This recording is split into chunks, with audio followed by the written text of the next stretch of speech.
Les rues de Paris ne sont plus sûres. Vous savez que dans certains quartiers de la capitale, les Arabes n'osent plus sortir tout seuls le soir.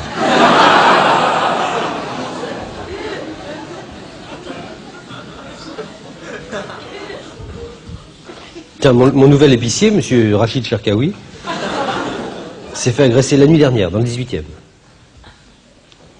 Et je l'aime bien, monsieur Rachid Cherkaoui. Il est arrivé dans le quartier il y a 6 mois. Il venait de racheter le fonds de commerce de monsieur et madame Lefranc, qui périclitait. Bah, il faut dire aussi que pendant les heures d'ouverture du magasin, madame Lefranc allait se faire pétrir par le boulanger, pendant que son mari en profitait pour aller boucher la bouchère. Et le reste du temps, l'épicier se recroquevillait sur des enfilades de ballons de muscadet, au rendez-vous Montmartre 3 de la rue Colincourt, en compagnie de monsieur Leroy, le boucher. Ben oui, les deux hommes s'estimaient mutuellement. Outre qu'ils vaquaient au même trou, ils avaient en commun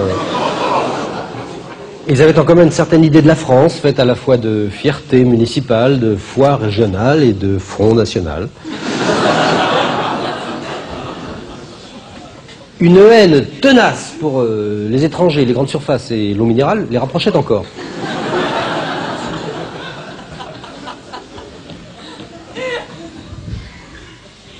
Chaque soir, quand monsieur et madame Lefranc finissaient par réintégrer l'épicerie à l'heure de Colaro, ils se dépêchaient de fermer pour pas rater Bouvard.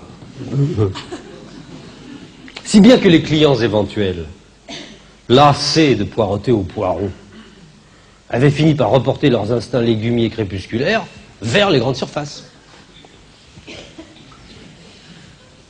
Femme, dit un soir monsieur Lefranc avec dans le ton une solennité qui ne lui était pas coutumière. Femme, nous sommes prises à la gorge par les gros à la solde de l'étranger. C'est dur à dire, femme, mais nous allons devoir revendre l'épicerie. Madame Lefranc opina du sous-chef, car c'était une femme réservée. Or, l'épicerie, forcément, dans l'état où elle était, personne n'en voulait. Il y a quelque temps de là, alors qu'il glougloutait ses petits blancs en maudissant le Maghreb, Vichy-Saint-Thior et les établissements mammouths, monsieur Lefranc vit venir à lui un petit homme bien mis, quoique de style relativement basané. « Bonjour, monsieur, dit le petit homme. Vous êtes bien monsieur Lefranc ?»« Qu'est-ce qui me veut, ce melon ?» dit monsieur Lefranc, prenant la salle à témoin de l'outrecuidance de l'intrus. « Je vous demande pardon, dit le petit homme, mais je ne suis pas un melon, je suis épicier. Je m'appelle Rachid Cherkaoui. J'ai entendu dire que vous cédiez votre bail et ça m'intéresse, voilà tout. » « Oh ben merde là !» dit monsieur Lefranc. « Ça me ferait vraiment trop chier de voir un feignant de bico dans mon magasin. Plutôt crevé.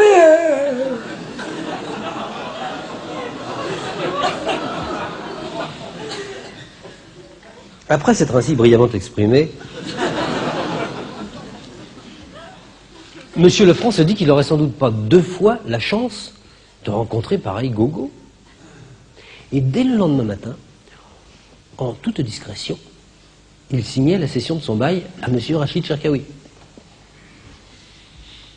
Puis il prit le train à Montparnasse pour aller finir ses jours en Morbihan, dans sa villa, Ker Mein Kampf. En compagnie de madame Lefranc, qui se consolait déjà de son ultime étreinte dans le pétrin, en caressant le projet d'aller barater le crémier de la rue du Varec, de Quimperlé et de Crêpes. On n'entendit plus jamais parler d'eux. Plus jamais. Et je dois dire que dans le quartier, nous sommes très contents de notre nouvel épicier. C'est vrai, pour des feignants, c'est incroyable de voir à quel point les épiciers arabes se lèvent tôt et se couchent tard. C'est à se demander quand ils regardent les jeux de 20 heures.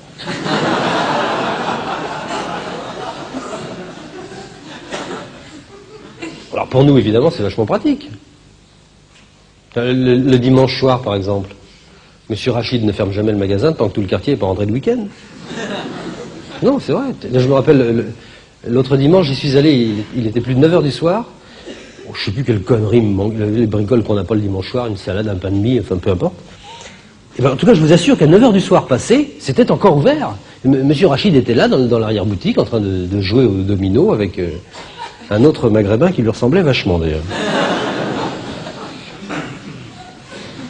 Alors, il me l'a présenté. Il m'a dit, je vous présente mon frère Mohamed. Mohamed, je te présente un client très gentil. Oui, parce que je suis très gentil et je vous emmerde.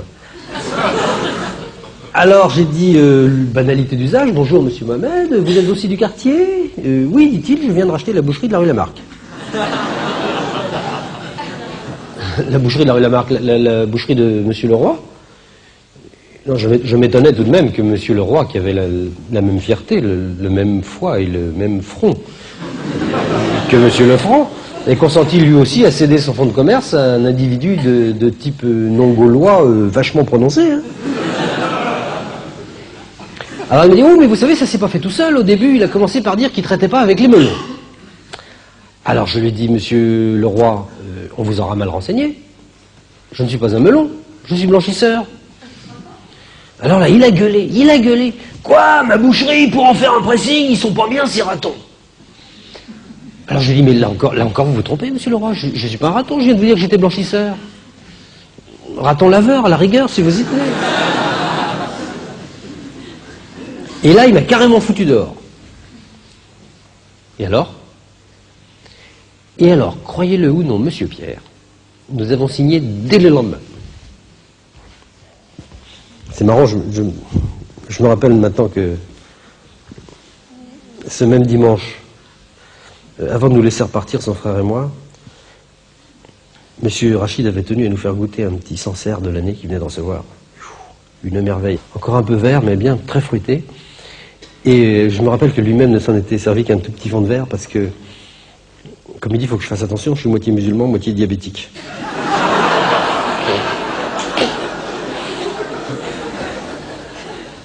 Mais c'est des conneries, moi je le connais bien, je sais bien qu'il préfère les bordeaux rouges, faut pas me prendre pour un con. Enfin. Ce matin, pour la première fois depuis 6 mois, le rideau de fer de l'épicerie Charkaoui est resté baissé. Monsieur Mohamed était là dans tous ses états. Il m'a expliqué que son frère venait de se faire hospitaliser avec 10 points de suture au visage. Il avait été attaqué au couteau, à la nuit tombée, par des inconnus. Alors, monsieur Mohamed et moi sommes allés chez le fleuriste du coin faire l'emplette d'une poignée d'anémones, et puis je l'ai accompagné à l'hôpital. Mais les rues de Paris ne sont plus sûres.